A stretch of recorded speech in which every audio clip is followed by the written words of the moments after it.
ಅಶ್ವಗಳನ್ನು ಶ್ವೇತ ಹೇಳಿದ್ರೆ ಅದು ವಿಜಯದ ಸಂಕೇತ, ಶುಭಾಶಯ ಸಂಕೇತ. ಅಂತಹ ಅಶ್ವಗಳನ್ನು ಪೂಜಿಸಿ ನಾವು ಶ್ವೇತಾಶ್ವಗಳನ್ನು ಪೂಜಿಸಿ ಅಮ್ಮನಲ್ಲಿ ಪ್ರಾರ್ಥಿಸಲಿಕ್ಕೆ ಇವತ್ತು ನೀನೇ ಅಶ್ವಗಳಿಗೆ 9 ಅಶ್ವಗಳನ್ನು ಕಟ್ಟಿ ಹಾಕು,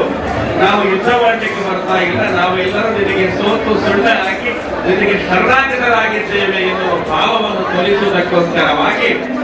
ಅಶ್ವಮೇಧ ಸೂಕ್ತ ಯಾಗವನ್ನು ಮಾಡಿ 9 ಅಶ್ವಗಳನ್ನು ಪೂಜಿಸಿ ಅಮ್ಮನ ಇದರಲ್ಲಿ ನಾವೆಲ್ಲರೂ ಕೂಡ ಶರಣಾಗತರಾಗಲಿಕ್ಕೆ ಎಲ್ಲ ಕೈ ಮುಗಿಯುವ